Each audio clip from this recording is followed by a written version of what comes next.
Hey everybody, it's Christina of CraftyPaws. I'm here to share with you guys a design team project for Topflight stamps.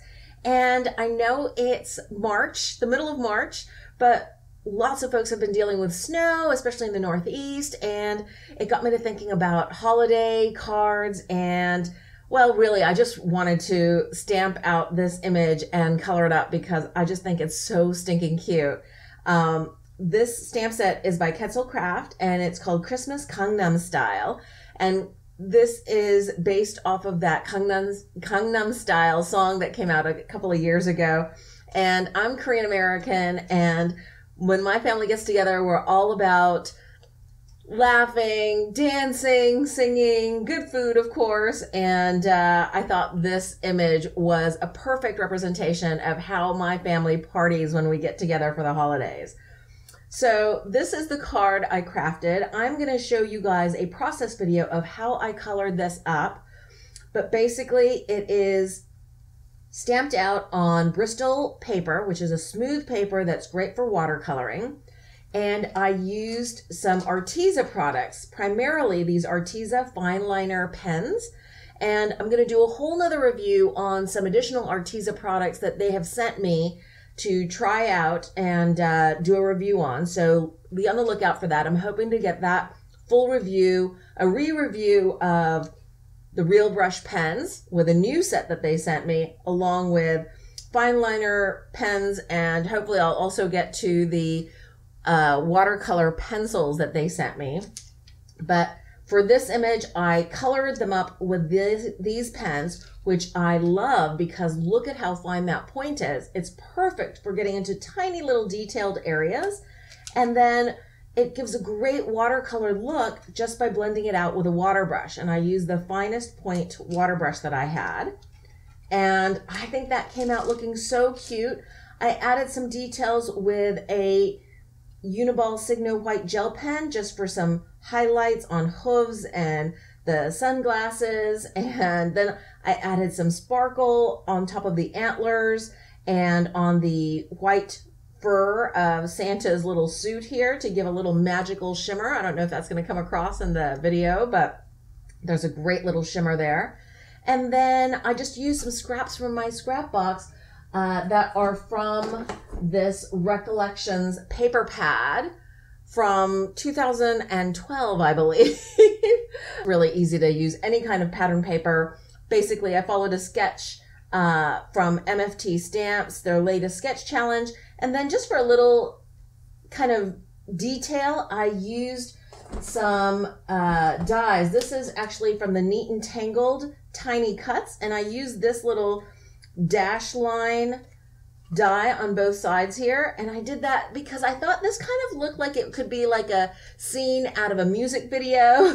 And I thought that gave kind of the look of like a film strip, like, and this could be a scene cut out of a film.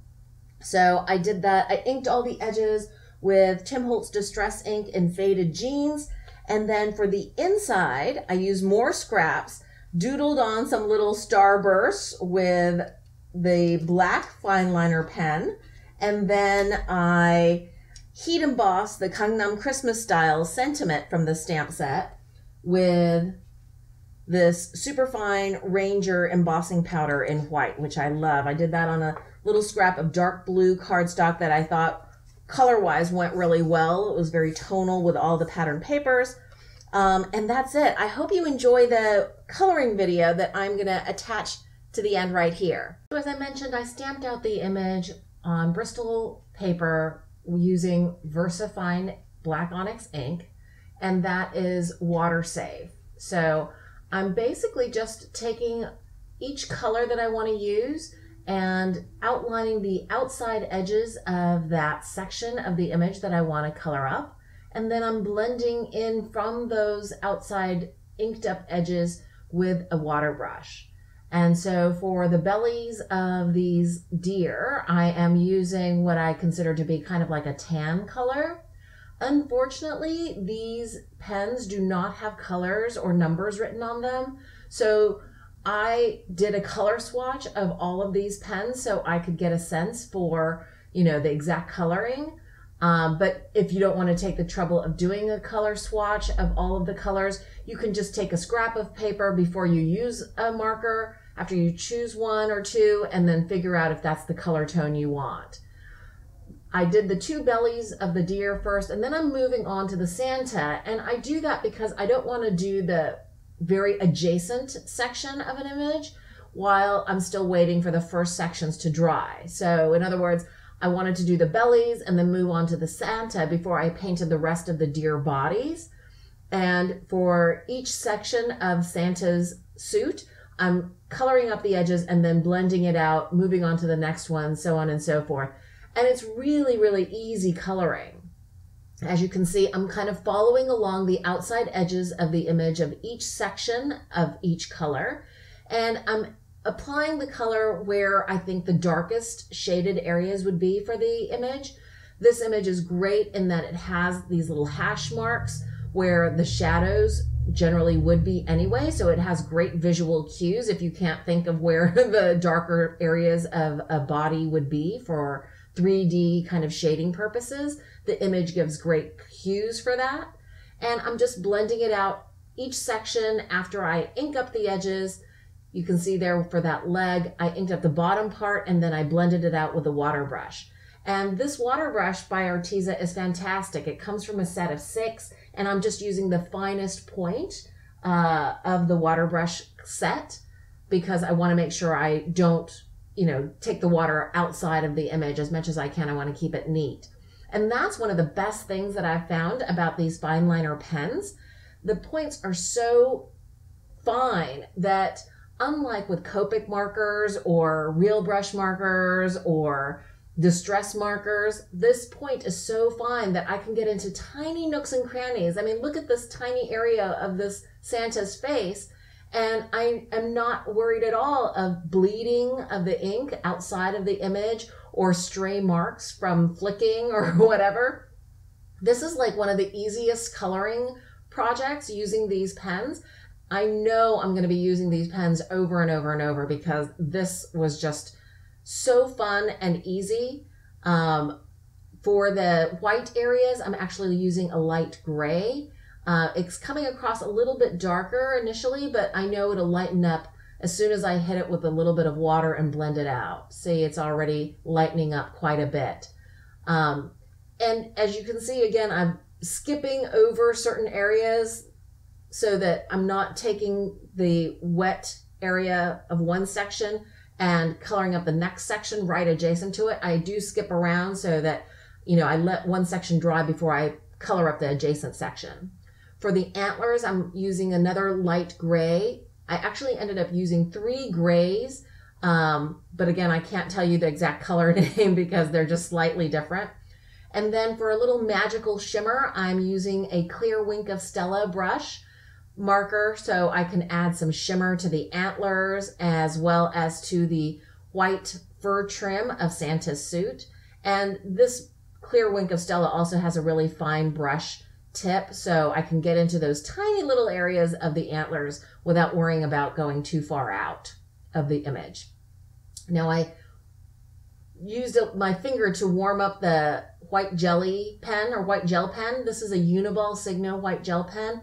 The ink flows for me pretty well, and I decided I'm going to use this to add some highlights to the boots, the hooves, Santa's gloves, and also the sunglasses on the deer and the Santa, the tips of the noses.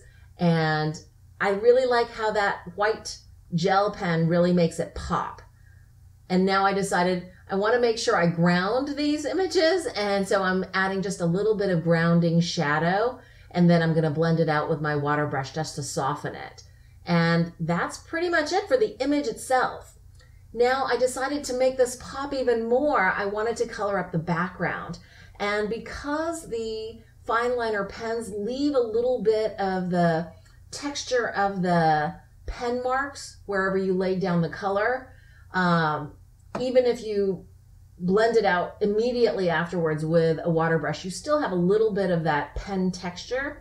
So I decided for the background, I wanted it to be softer. So I'm using Arteza water brush. I'm sorry, an Arteza real brush pen, and I'm using Arctic Blue, which is a very pale blue. And I thought that would give a nice haloed background coloring. And I'm making sure I take each section of the background, put down the ink, and then blend it out because I don't want harsh lines.